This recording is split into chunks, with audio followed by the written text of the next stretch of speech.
Hello viewers, Namaste. This is Dr. Kavya, fertility expert, 49 Hospitals, Vizag branch.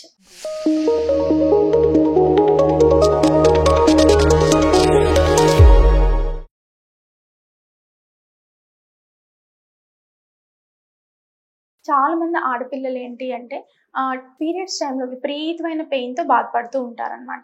ఈ pain ఇనిషియల్గా primary dysmenorrhoea అంటారు. అంటే ఎటువంటి ప్రాబ్లం లేకుండా చాలా మందికి పీరియడ్లో పెయిన్ వస్తుంది. దాన్ని మనము చిన్న మెడికేషన్స్ ద్వారా ట్రీట్ చేస్తే సరిపోతుంది. కానీ కొంతమంది ఆడపిల్లలు పీరియడ్స్కి ముందు పెయిన్ ఉంటుంది, పీరియడ్స్లోనూ పెయిన్తో బాధపడుతుంటారు. ఈవెన్ పీరియడ్స్ అయిపోయిన తర్వాత కూడా ఏంటంటే విపరీతమైన పెయిన్తో బాధపడుతుంటారు అనమాట.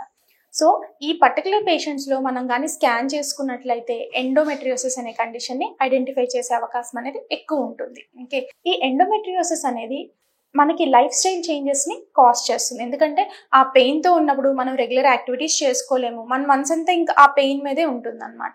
సో ఇట్లాంటి పేషెంట్స్ ప్రెగ్నెన్సీకి ప్లాన్ చేసుకుంటున్నప్పుడు ఎటువంటి జాగ్రత్తలు తీసుకోవాలి, ఎన్ని రోజుల్లో వాళ్ళకి ప్రెగ్నెన్సీ అనేది పాసిబిలిటీ అనేది ఉంటుంది. 1.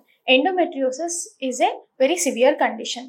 ఈ కండిషన్లో డిఫరెంట్ ప్యాటర్న్స్గా పేషెంట్స్ ప్రెజెంట్ చేస్తూ ఉంటారు. చాలా మందికి చిన్న సిస్ట్లే ఉంటాయి, వాళ్ళకి మనం ఏం వర్రీ అవ్వాల్సిన అవసరం లేదు. ఎందుకంటే ర్యాపిడ్ గ్రోయింగ్ ప్రాబ్లం ఏమీ కాదు, ఇమీడియట్లీ మనకి ఏమీ అది సిస్ట్ సైజ్ పెరిగిపోదు అనమాట.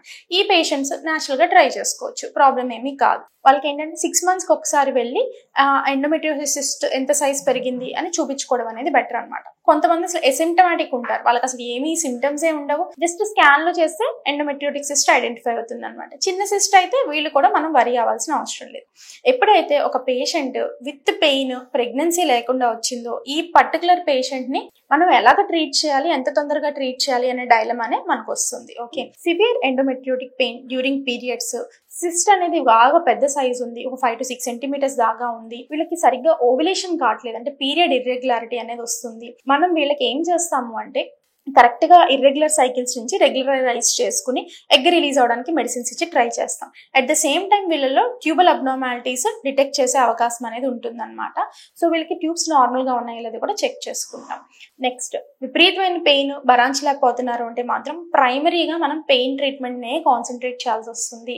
వాళ్ళకి లాప్రోస్కోపీ ద్వారా సిస్ట్ రిమూవ్ చేసి లోపల ఎనాటమీ అంటే నార్మల్గా ట్యూబ్స్ పొజిషన్లో ఉన్నాయా, ఓవరీస్ పొజిషన్లో ఉన్నాయా చూసుకుని సిస్ట్ రిలీజ్ చేసిన తర్వాత ప్రెగ్నెన్సీకి ప్లాన్ చేయమని చెప్తాం అనమాట. కానీ వీళ్ళు ఏం చేస్తారు, ఒక 1 year వెయిట్ చేస్తారు ప్రెగ్నెన్సీకి. అలా కాదు, ఎండోమెట్రియోటిక్ సిస్ట్ అనేది రికరెన్స్ ఉంటుంది కాబట్టి నెక్స్ట్ 6 monthsలో మనం ప్రెగ్నెన్సీకి ఫాస్ట్గా ప్లాన్ చేసుకోవడం అనేది మంచిది. ఓకే, రికరెన్స్ రాకముందు ప్లాన్ చేసుకోవాలి.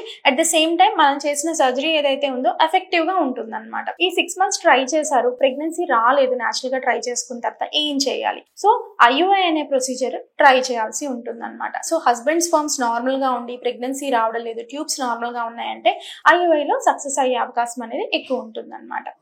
ఒకవేళ పెయిన్ మళ్ళీ స్టార్ట్ అయింది, సిస్ట్ ఫార్మేషన్ అనేది స్టార్ట్ అయింది, దాని మూలంగా ఏంటి ప్రాబ్లం అంటే ఎండోమెట్రియోసిస్ పేషెంట్ న్యాచురల్గా కన్సీవ్ అవ్వకపోవడానికి లేదు IUIలో కన్సీవ్ అవ్వడానికి మెయిన్ కారణం వచ్చేసి ఎపిజెనెటిక్స్ ఆఫ్ ద ఓవరీస్. జెనెటికల్గా కాకుండా చిన్న చిన్న రిసెప్టార్స్ అనేవి కూడా ఉంటాయన్నమాట ఓవరీస్లో. దానివల్ల ఏమవుతుంది, ఎగ్ క్వాలిటీ డ్యామేజ్ అయ్యే అవకాశం అనేది ఉంటుంది అనమాట. ఇది మెయిన్లీ మనం ఎండోమెట్రియోసిస్ పేషెంట్స్లో కానీ పెల్విక్ ఇన్ఫ్లమేటరీ డిసీజెస్ ఇన్ఫెక్షన్ ఉన్న పేషెంట్స్లో కానీ గమనిస్తాం. ఎగ్ క్వాలిటీ తగ్గినప్పుడు అన్నీ బాగున్నప్పటికీ ఆపరేషన్ అయినప్పటికీ న్యాచురల్గా కన్సీవ్ అవ్వకపోవడం అనేది జరుగుతూ ఉంటుంది. 1. సెకండ్ థింగ్, IUI చేసినా ఎందుకు మేడం మాకు సక్సెస్ అవ్వదు ఎండోమెట్రియోసిస్లో అంటే సేమ్ ఎగ్ క్వాలిటీ తక్కువ ఉండటం మూలంగా IUI చేసినా సరే సక్సెస్ అవ్వకుండా ఉండే అవకాశం అనేది ఉంటుంది. ఈ పర్టికులర్ పేషెంట్కి మేము IVFకి వెళ్ళమని చెప్పడం అనేది జరుగుతుంది అనమాట. So what is the advantage అంటే ఫాస్ట్గా ట్రీట్మెంట్ చేయడం ద్వారా ఏంటి అడ్వాంటేజెస్ ఎండోమెట్రియోసిస్లో? 1. ఎండోమెట్రియోటిస్ సిస్ట్ రికరెన్స్ అవ్వకముందే మనం ప్లాన్ ఆఫ్ ద ట్రీట్మెంట్ అనేది చూసుకోవచ్చు. సెకండ్ థింగ్, ఎగ్ క్వాలిటీ ఎండోమెట్రియోసిస్లో ఉండే కొద్దీ తగ్గుతూ వస్తుంది, తొందరగా చేసుకోవడం ద్వారా మంచి ఎగ్స్ రిట్రీవ్ అయ్యే అవకాశం అనేది ఉంటుంది. 3. ప్రెగ్నెన్సీ అనేది ఫాస్ట్గా ఉంటుందో ట్రైన్ టు ప్రెగ్నెన్సీ ట్రీట్మెంట్ తీసుకోవడం ద్వారా తొందరగా ప్రెగ్నెన్సీ వచ్చే అవకాశం అనేది ఉంటుందన్నమాట. ఎండోమెట్రియోసిస్లో వాళ్ళు పిల్లలు లేనట్లయితే మాత్రం తీసుకోవాల్సిన జాగ్రత్తలు మెయిన్ టైం టు ప్రెగ్నెన్సీ. ఎంత తొందరగా మనం ప్రెగ్నెన్సీ ప్లాన్ చేసుకుంటే అంత మంచిది. Thank you.